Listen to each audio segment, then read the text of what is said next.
kamakailan may nagrally, tinanong ko siya, anak, anong pinaglalaban niyo? Wala tatay, sumama lang kami kasi binigyan kami ng pera. Eh hindi ako nakalive no, kung nakalive yun, bingo. Ha? Pero dala ko ang cellphone ko. Ay gano'n. Binigyan mo lang tayo. Oo, bibig lang. Sabi ko, anak, bakit ka pumapayag? Binabayaran yung dangal mo, ang pagkatao mo. May dala kang karatula ni BBM. Oy, unghang, kung ikaw man yung nagkwento, kung marunong ka sa mathematics, kwentahin mo, i-divide mo sa sambayan ng Pilipino. Wala nang Pilipinong mahirap. Wala nang mag-aanap buhay ng pagtatanim dahil marami na silang pera. Sinong magtatayo ng mga infrastructure, ng mga construction na gagawin na susunod na mga proyekto ni BBM? Mamaos na ako pero I keep on talking. Interesado ako sa mga ganyang kwentuhan. Mga tagal na ito, okay lang. But actually, I would like to show Tatay Jaime Vlog. I have my cellphone. Dala ko pa yung gimbal ko. Oh, may channel siya. Tatay Jaime. Tatay Jaime. Vlog. Tatay Jaime Vlog. Ayan. Kayo, bawal manigarilyo. Ako maninigarilyo habang ini-interview nyo. Sige, sabi mo kanina, Tay, ay binigyan ka ni BBM ng cellphone. Yes. So, Tay, ano ang masasabi mo nung binigyan ka ni BBM ng Taos-puso cellphone? akong nagpasalamat kay BBM ng personal. Personal ako nagpasalamat. No video. No need to video it. Yung mga ginawa ko, pagsusorry, hindi ko kailangan ng pera. All I want na maisulong ko si BBM para sa kinabukasan ng aking mga apo. At darating ko pang mga apo sa tuhod, apo sa talampakan, may pagpatuloy magkaroon ng magandang bukas. Hindi yung isisilang pa lang yung anak mo, eh may utang na. Dahil sa kawalang yaan ng mga administrasyon. Diba? Nung panahon ni Marcos, hindi makaporma ang Saudi Arabia upang taasan ang gasolina. Ang Meralco, sinabi, inagaw raw ni Marcos. Oy, para ipaalam ko sa taong bayan, hindi inagaw ni Marcos o inangkin ang Meralco. Baon sa utang ang Meralco. At binahawakan kay Ferdinand E. Marcos at inabunuhan ni Ferdinand E. Marcos ang utang ng Meralco. Yan, maliwanag yan ha.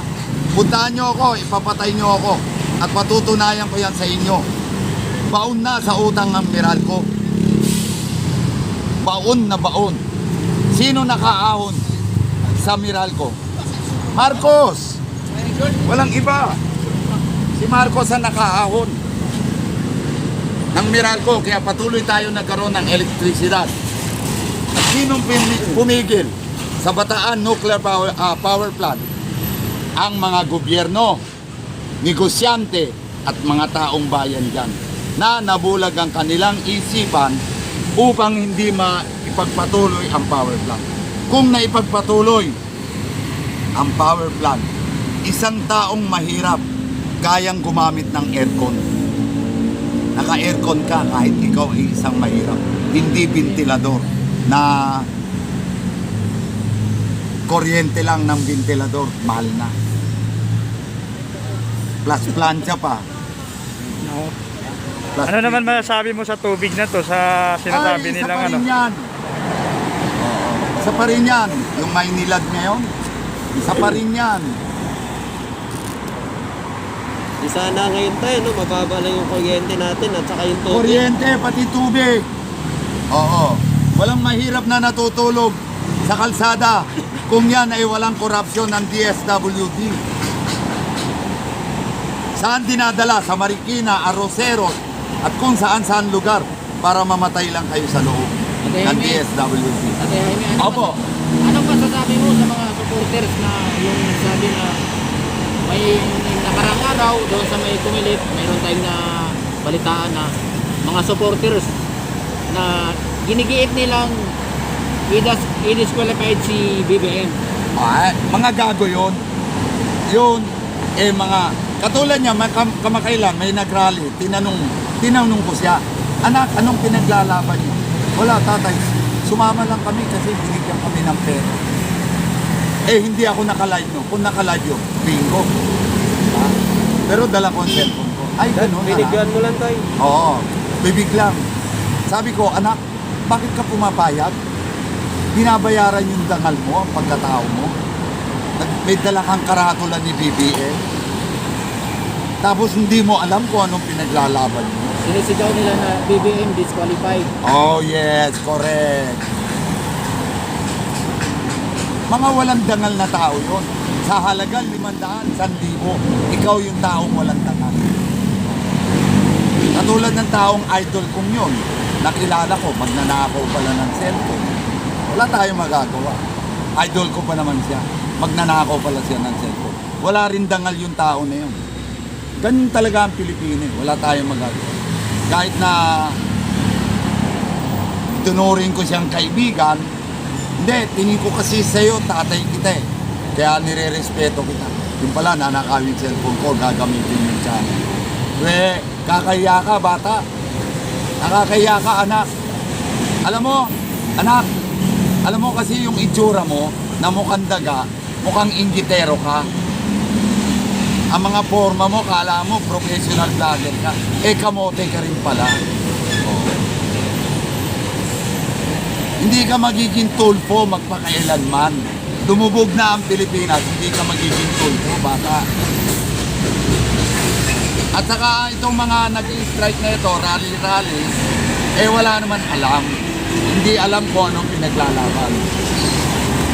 Gusto nyo ma-disqualify si BBM, malabo na yan. Alam mo, nagre-relax na ako ngayon eh, malayo pa halalan. Kasi alam na alam kong mananalo na si BBM. Para sa mahirap, sa ikaunlad ng bayan, BBM ang kasagutan. Yun ang magiging tumbok ng bansa natin.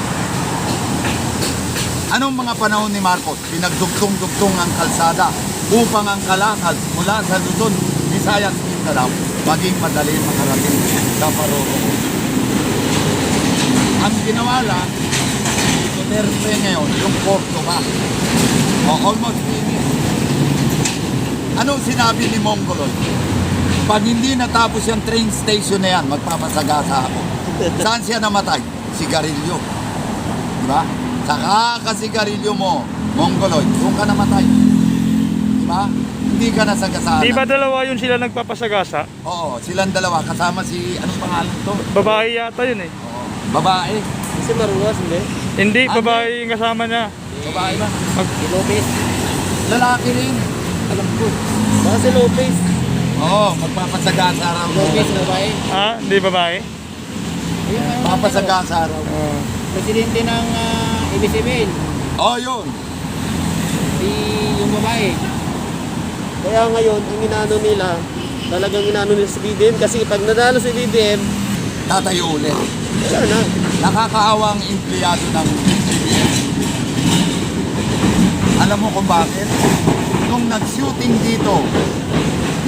dito si Ann Cortez na ano ba yun, Jezabel?